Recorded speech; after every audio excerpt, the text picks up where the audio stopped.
Thank you once again for making Locked On Cougars your first listen of the day. If you have not done so already, sign up for the Locked On Cougars Insider Group, get the inside scoop on all things BYU sports that I am hearing. Coming to your phone in the form of a text message. And the best part is you can have one-on-one conversations with myself by responding via text. And as always, you get a 14-day free trial to see if it's the right option for you guys. And it's just $5 a month to be a part of the Locked On Cougars Insider Group. All right, before we go on today's show, Brett Yormark is down there at the Big 12, they call them Big 12 business meetings or spring business meeting, whatever they call it. It's at the Waldorf Astoria, just outside the gates of Disney World in Orlando, Florida. And I think it's a pretty smart place to hold these because people love traveling to Florida. But the bigger point is he told The Athletic this yesterday, quote, let me back up.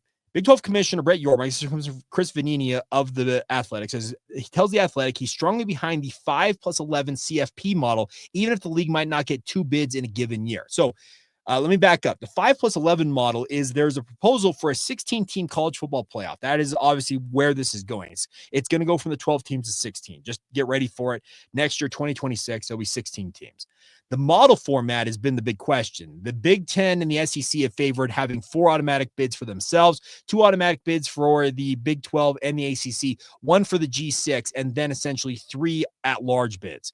The 5+11 CFP model here that is being espoused by Brett Yormark is having 5 automatic qualifiers, much like what we had last year, where the top 5 conference champions get the automatic bids, and those often would favor, obviously, the 4 of the Power 4 and the top G6 conference champion. Those would be and then the other 11 are at large.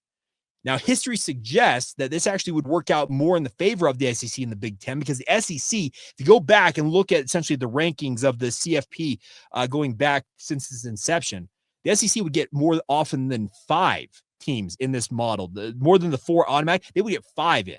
Now, they obviously want to have the 4 automatics to qualify that, but I love what Brett Yormark said to say about this. He says, with regards to the league might not even getting 2 bids in a given year, says, quote, that's okay because we've got to earn it on the field. I tell my room, speaking of the conference commissioners and presidents of universities, you're rewarded when you perform at the highest levels, unquote.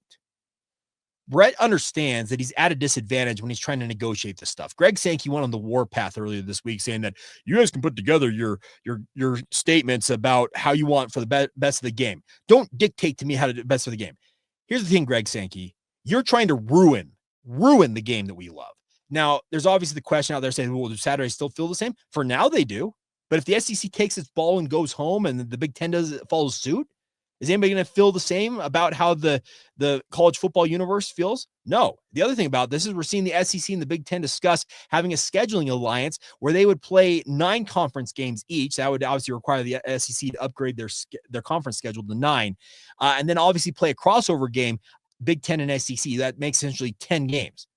That would ace out the ACC and the Big 12, including BYU, from really ever playing another game against a Big 10 or an SEC school, wouldn't it? Because I don't see them being all that willing to take an 11th P4 game. They probably have one FCS game, and they obviously probably would play a G5 opponent, a directional school localized to where they're at, speaking of the Big 10 or the SEC. I love the fact that Brett Yormark says we got to earn it on the field. We have to go out there, punch these guys in the nose, and earn their respect. Now, I know that the question will be, can you really ever earn their respect? Maybe not. But I prefer the 5+11 model myself, speaking as a host of this podcast. Give the top 5 conference champions the automatic bids, and then, let the chips fall where they may. If there's a year that the SEC is absolutely dominant and they get 6 teams in, so be it. There's a year that the Big 12 deserves to have 2 or 3 or 4 teams in. Great. Let's go for it. I'd rather have that than be automatically kind of slotted. Well, you get 4, speaking of the SEC. You get 4, speaking of the Big 10. The Big 12 and the ACC get 2 each. I'd rather have it based more on merit than allocation. Does that make sense? I hope it does. The other side of it is I don't want to see any stratification of the playoff. I want it 1 versus 16, 2 versus 15, all the way down. I want it, as I say, March Madness style. I want it a true bracket, and you earn your way to the college football playoff title game and ultimately a college football national championship. Now, will that ultimately come out in the fray? Probably not, because I would imagine they would probably try and stratify it where maybe the top 2 seeds get a first round bye. But I can respect the way that Brett Yormark is approaching this because I think he's got the right mentality. I think he understands he's trying to read the room as best he can when it comes to the Big 12. And not more often than not, I think the bigger thing he's trying to do is essentially put on a brave face and tell the SEC and the Big 10, we ain't scared of you. Maybe he is. Maybe he is terrified that they are going to take that ball and go home and create what could be a separate league, NFL light between those two leagues where they contest their own national championship. You want to talk about ruining college football? Yeah, have the Big 10 and the SEC where they have the vast majority of their schools in the central and eastern time zones. I know there's some out in the West, obviously the West Coast with the Big 10. But that alienates millions of college football fans, including BYU, Big 12, and ACC schools. That's not the way to go about this sport. This sport has already been jacked with multiple times, and it's lost some of its luster, quite honestly. And yeah, Saturdays still feel the same right now. But if it keeps going the way that it seems like it's trending, Saturdays are going to feel a whole lot different in due time. And I hope that Brett Yormark, he prevails in those meetings and they do adopt the 5+11 model because as I mentioned, I want it more on merit. And yes, if BYU or a school out there like Arizona State last year is the only team to make it in a given year, so be it. The Big 12 didn't earn it. And I know that you're going to say, well, the brand names are always going to have advantage when it comes to the at-large bids. It's just part of the college football playoff committee. They're going to put people on that committee who have their biases, and you can't do anything about it but adopt what it is. There's some people who say we need to go back to the computer system and essentially have BCS type numbers run things and determine what the college football playoff field would be, the top 16 teams, according to a computer. That has its own issues. This is a sport that's always inherently had issues in it. I freely acknowledge that. But I hope that what Brett Yormark is saying here is that, yeah, we want it to be based more on merit. We want to prove ourselves on the field and give us a chance to do that. We'll take it. I can respect that. Maybe I'm wrong. Maybe you completely disagree and you think that they need to guarantee at least 2 to have any hopes of being a national power player, speaking of the Big 12, and I welcome your feedback on it.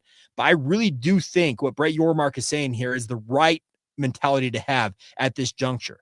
It's always subject to change because it sure feels like the SEC and the Big 10 will dictate the terms that this sport is played on until they decide they don't want to play it anymore.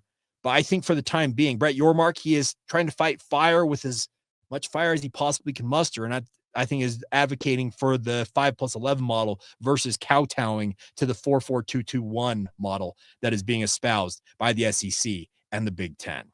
All right, so I'll step off my soapbox now, but as always, thank you so much for your guys' support of the podcast. Please continue to subscribe, rate, review, share with your family and friends. As I mentioned, if you'd like to advertise with the show, reach out to us via social media or email us, lockedonbyu@gmail.com. Love to get you squared away and on the way to having success in the advertising space when it comes to podcasting. But as always, once again, thank you for making Locked On Cougars your first listen of the day. And once again, thank you for being everydayers right here on the Locked On Cougars podcast.